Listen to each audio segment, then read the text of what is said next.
we go. All right, guys, we'll go ahead and get started with head coach Avery Johnson. He'll make an opening statement and then take some questions after that. And just a reminder again, just raise your hands if you have a question for Coach, and I'll go ahead and turn it over to Coach Avery. I want to just see how many of these faces I recognize in here. How many of you talk good about us in year 1 and 2, or bad? I see one guy that talked bad about us every time we lost a game. How you doing? Hey guys, good afternoon. Welcome back. Thanks for coming out today. Really excited about year 3 of our basketball program and team. I guess in some ways you can separate the two. But, you know, guys have been working extremely hard, and staff has been working hard to get to this point. I don't know if this is a make or break year for us, but this is something that we've talked a lot about, and of year 3 and beyond, and we think we're in a good place. We've had to improve in a lot of areas.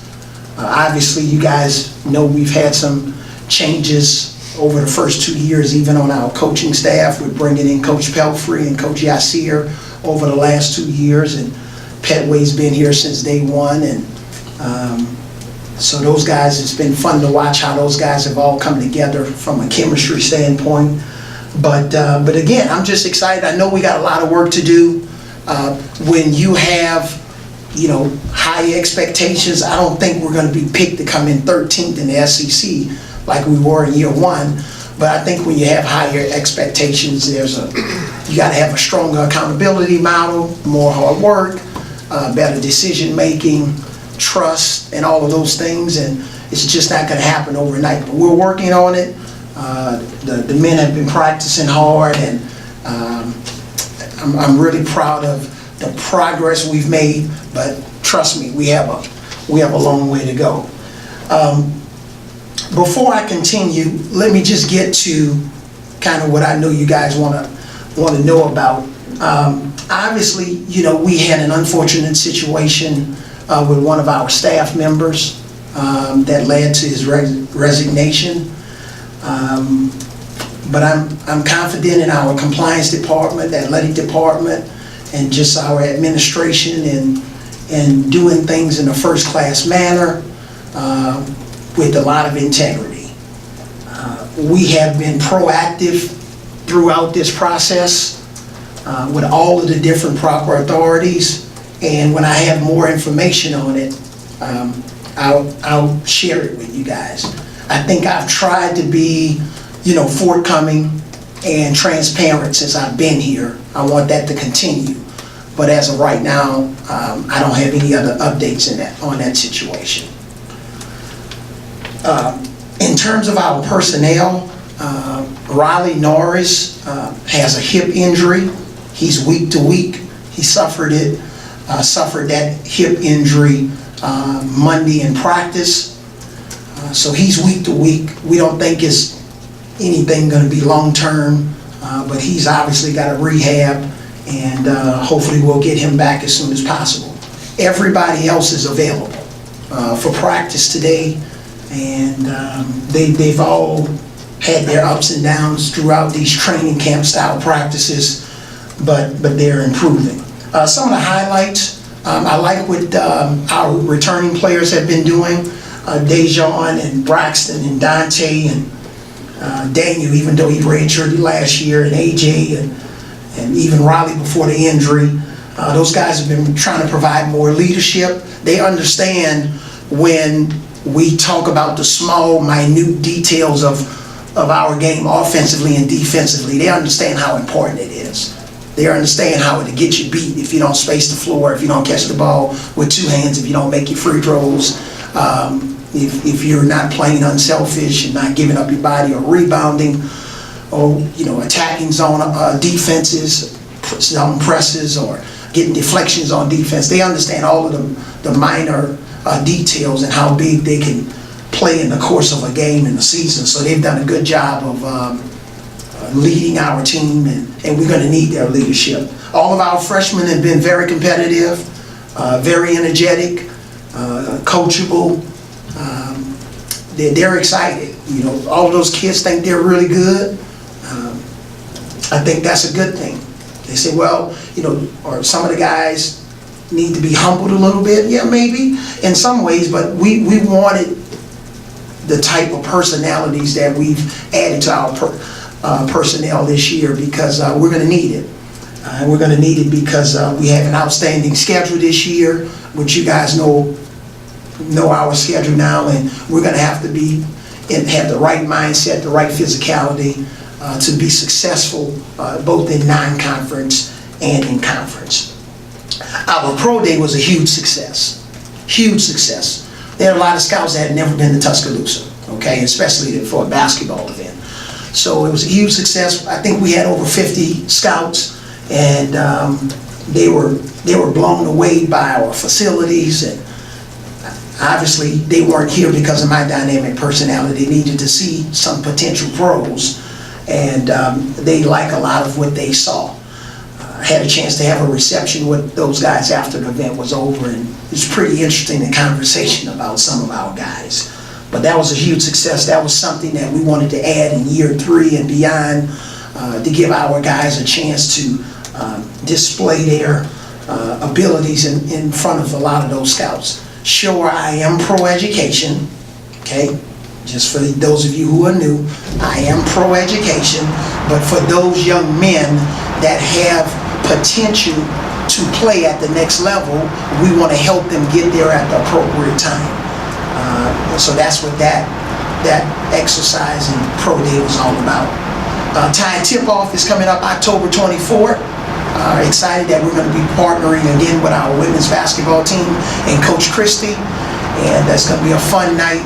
We're going to have a little bit of a different concept this year. Last year we tried something like an NBA All-Star Saturday night event. I didn't like it as much. We're going to play a lot more this year. We're going to scrimmage.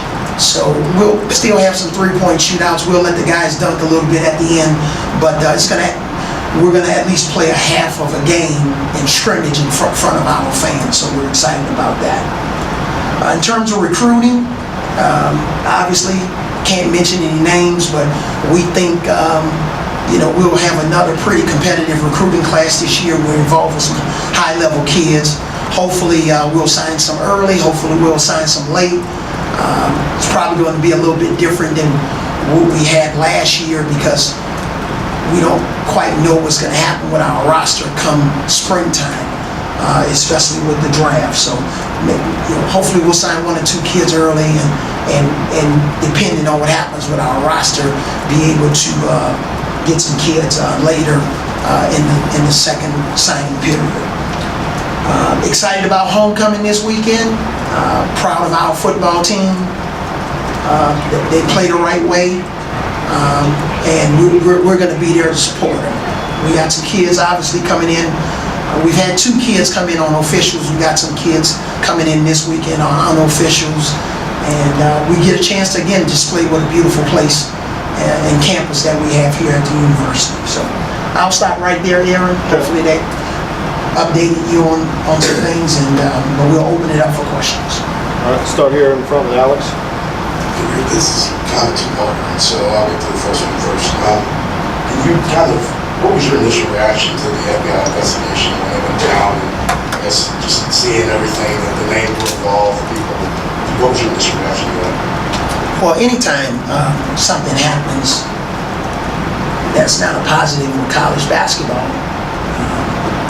it's disappointing, but the main thing is you got to just keep your head down, keep moving, keep working, and hopefully whatever is going on, it'll all work itself out. But when situations negatively happen, you're not only thinking about the people whose faces are out there on TV or on the internet. There are a lot of family members behind the scenes, that kids and wives and moms and dads, that it affects their lifestyle also. By the same token, what was your reaction when you learned one of your staffers was actually involved in it? Well, you're not happy about it. You're disappointed, but we would just let that process, run its course, and we've moved on. And our guys are working hard, and they're excited about, the outlook of this season, and they understand it's just going to be a lot of work on and off the court. It makes our decisions off the court. When you're drawing a lot of attention to yourself, you got to be very careful. Back in the back, Scott. Avery, you've been on the ABA side for one and done. Have you sought advice from the college side on possibly a couple of guys one and done, how to handle them as the year progresses? Did you seek any advice, or are you just going to go for feel? Or? No, we've sought advice. I'm a big research guy, and I like to ask questions. I don't think I've ever presented myself to you guys like I'm a know-it-all. I think the craft of coaching, you're forever learning. Situations like dealing with potential one-and-dones, I've never had to deal with that before, so I ask other coaches who've been in that situation. Fortunately, we have a lot of football players that enter the draft after year 3, so there's a certain way from a compliance standpoint, class schedules, especially when you know those guys, there's a high probability that they're going to go in the first round, that you have to make sure you set their situations up accordingly, and we've tried to do the same thing. But yes, I've asked coaches that have been involved with college basketball for a long time how they've handled situations and have sought advice. Any names you can mention? Coaches? Yeah. Well, obviously we have one in our conference that, has a doctorate degree in one and done, right? Let's go left side, Chandler. Avery, two-part question. Obviously, in the release we got announcing Kobe's resignation, they said there was an internal review of the program done. After that was finished, are you confident that that was the extent of your program's involvement in this FBI stuff, was Kobe's involvement? Yeah, that's to the extent of what I know. That's the extent of it. I haven't gotten any updates recently about anything. As a follow-up, have you hired a replacement for Kobe yet? And will this scandal sort of change how you approach hiring members of your staff? Well, when we're hiring folks, we do a lot of research and a lot of investigation into their background and recent job employment. Pretty much we do a very detailed, we have a very detailed process. So when things happen that are unfortunate, you deal with it. We've addressed it internally in terms of we're not hiring anybody. We have some other folks that are stepping up in our department, and that's how we'll handle it, and we'll address that position probably after the season. Go in the back, Michael. Yeah, just a quick one. Are you confident that all guys will be eligible to play this season? Yeah, we don't have any eligibility concerns at the moment, unless somebody notifies us in the future about something. But right now, all of our players are eligible to play. Go up to Matthew on the left side here. Yeah, can you just talk about the Pro Day a little more, what that meant for this program and what it's like to have that in this year 3? Well, it meant a lot to us because one of the things we said in terms of trying to grow the program, we want to have a balanced program. We want to have guys that have the potential to go one and done, but we would like to have 2 and done, and we want some 4-year guys. We want a blended program and a balanced program. And to have those scouts here, obviously they think we have some guys that have potential to play at the next level. I don't think any of those guys hurt themselves in that workout. They were all playing at a high level. But anytime you can get 50 execs to come to Tuscaloosa to watch a pro day, that means you're heading in the right direction. Now, the responsibility of that is, when the season starts, if you have more talent, then you should expect better results. And that's on me, that's not on the players. Stay on the left side, CL. Avery, Coach K had a pretty long soliloquy on after the investigation stuff came out that the system is broken right now. I was just curious, what would you like to see changed that could maybe help kind of clean up some of the... Well, see, first of all, I haven't been in the system long enough, but I will say this. In terms of the draft process, I think that needs to be addressed. I don't know how effective the one and done as it relates to AAU basketball and the NBA, I don't know if it's all working. I would hope that there could potentially in the future be maybe a baseball rule like baseball, or what football is doing, or just straight two and done. I would like to see young men who have the potential to play in the NBA get there as soon as they can, but I think we just have to have a better unified program in how we address it, because obviously there are some flaws in the system, and I think, it needs to be improved. But obviously Coach K has a tremendous amount of experience, because he's been looking at it from from 2,000 feet, he's been really close to it. A lot of us are further away, but, and especially with all of his experiences with, USA basketball, recruiting kids out of high school, a lot of his players going to the NBA. So I think for me, my main problem with the whole system is what are we gonna do to address, where we are with the one and done situation. Either let them go out of high school or maybe stay longer than 1 year. Okay, let's go to the right side, Matt. Guys, we only have a couple more minutes because Coach has to get ready for practice, so we'll go ahead and start with Matt here. Avery, two-parter. One thing relating to FBI investigation and one thing basketball related. Just with the FBI investigation, when everything came out and Kobe, everything happened with Kobe, did Kobe come to you guys after everything happened with the FBI investigation, or was that something you guys were alerted to and then made a decision with Kobe? No, nobody came to us. No. And remember, as I've said in my statement, when we have more information, me, I'll share it with you, okay? And then basketball-wise, Braxton was talking about the fact that you've shown guys film of the Spurs and just the way they do things. Just how much did you show them film of the Spurs or any other NBA teams, and what's the motivation and rationale for you just in terms? Well, we don't just show NBA teams. We show other college teams that have been consistent and repetitive in terms of their approach on offense and defense, and we'll show great chemistry with teams or bad chemistry. So yes, we'll from time to time use some examples with NBA teams, but that's only half of it. We'll show some stuff with teams that have won the championship recently, maybe teams that have been successful in the SEC, or we use a lot of different video of teams, both on the NBA and the collegiate level. But it's all for teaching purposes. Maybe some teams close out really good. We'll show that video. Maybe we'll show it compared to how we close out, or rebound, or space the floor. But at the same time, a lot of our guys watch a lot of NBA basketball. I showed a situation with the player from the Boston Celtics. I won't mention his name, but he basically ran from the right corner to the left wing and dove on the floor for a 50-50 ball. And he got on the floor, muscled it from the opponent, threw it to one of his teammates for a slam dunk. Now that's not going to get a lot of press. It's not going to show up a lot on SportsCenter. But I utilized that particular example because I was trying to make a point about 50-50 ball and getting your knees dirty and getting on the floor.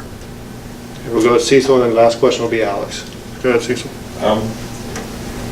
Coach, with as many newcomers as you have, you lost your leading rebounder from last year. You still have to defend around the basket. How are the guys on the inside progressing for you? We're a little bit different because, at the 4 position this year, depending on how we start, we're going to be a lot more skilled. We won't be as big, but a lot more skilled. So you got somebody at that position that can pass, dribble, and shoot. And as I've alluded to in the past season, a lot of times, we were a really, really good offensive rebounding team because we were rebounding misses. I hope to not miss as much this year. I hope we have more makes, and I hope we have limited attempts to rebound the ball offensively. But, we're going to be a lot smaller probably to start games. a lot more flexible in terms of our offensive approach. We'll see how that affects our defense. I didn't really like our defense in Canada. We weren't as good as we need to be successful, especially with our non-conference and conference schedule. Okay, our last question to Alex. Avery, you've been quoted as comparing, Herb Jones to young Scottie Pippen, talking about... Really? I say that? On the radio, I guess. Send it to me in the tweet. I want to see what I said. We'll check with that. Obviously, things like that, you talked about, like just a minute ago, the possibly playing, 3 or 4 guard lineups. Are you at all embracing kind of the, for lack of a better term, hype around the young group on this team and kind of they coming into this season? Are you kind of, have you come around to embracing that at this point? Or? Well, I'm not an embrace the hype guy. Obviously I do some things on social media to try to promote our program, but the hype doesn't work, man. It doesn't work. When we get ready to play against these teams and, you guys know the schedule, the hype's not going to win you a game. It's not going to win a possession. You got to play basketball. I do like the idea that we can start games off this year with 2 point guards, multiple guys that can handle the ball. We're going to potentially have 4 guys out there that can all pass, dribble, and shoot. Hopefully that'll make us much more harder to guard or scout with different guys that can handle the ball and play on the ball and off the ball. Our foot speed has increased, so I'm hoping that we can rebound a lot more long rebounds. Our analytics showed us that we weren't very good at rebounding 3-point misses. So I'm hoping that we'll be much more effective and harder to defend and be able to give teams multiple looks on both the offensive and the defensive end because of all of the different guys that we have. Now to Herb, here's a kid that's added some weight since he's been here, and he's been, he's doing great in the classroom, straight A student, but he's been very competitive. And even though I used the Scottie Pippen analogy or compared him to a young Scottie Pippen, if he gets to that level, that's good news for Alabama basketball. All right, thank you, Coach. Did Tony get married or engaged? No, not that, no. I did get engaged. That's what I thought. There you go. I saw that on social media.